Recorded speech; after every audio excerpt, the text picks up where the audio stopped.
अवसर पर किभली टंका इनकम करती क्रिकेटर पूर्व क्रिकेटर को पेंशन दे थे कि बीसीसीआई जानतु सन्यास नहीं खेलाड़ी को किभली मिली थाए टंका।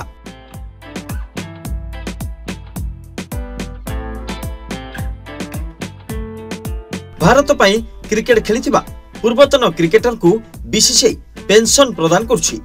यह व्यतीत पूर्वतन क्रिकेटर माने अन्यान्य स्रोतरु भी रोजगार करती। उदाहरण स्वरूप एथिरे ब्रांड एंडोर्समेंट एवं व्यवसाय अंतर्भुक्त। 25 रु अधिक टेस्ट मैच खेलिथिबा खेलाड़ी को मासकु 70,000 टंका पेंशन दिया जाउथबा बेले 25 रु कम खेलिथिबा क्रिकेट खेलाड़ी को 60,000 टंका दिया जाए। पूर्वतन भारतीय batsman master blaster Sachin Tendulkar 2013 रे क्रिकेट रो अवसर नैथिले। 11 वर्ष अवसर पर मध्य सचिन को रोजगार आकाश छुआ रही। यार कारण होछि तांकर ब्रांड एंडोर्समेंट। अवसर पर मध्य सचिन तेंदुलकर वर्तमान प्राय 21 कंपनी रो ब्रांड एम्बेसडर अटंती।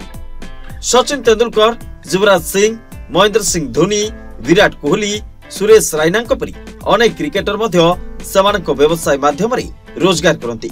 जदि आमे सेमानक विषय रे आलोचना करिबा सचिन तेंदुलकर अनेक कंपनी रे निजर पुंजी विनियोग करछंती। यह व्यतीत विराट कोहली एवं सुरेश रायना रेस्टोरेंट अछि। युवराज सिंह एवं महेंद्र सिंह धोनी क्रीड़ा आनुषंगिक कंपनी अछि। गत वर्ष एमएस धोनी फिल्म इंडस्ट्री रे मध्य प्रवेश करछंती। से निजर एंटरटेनमेंट हाउस खोलिछंती। Bureau report, deadline Odisha.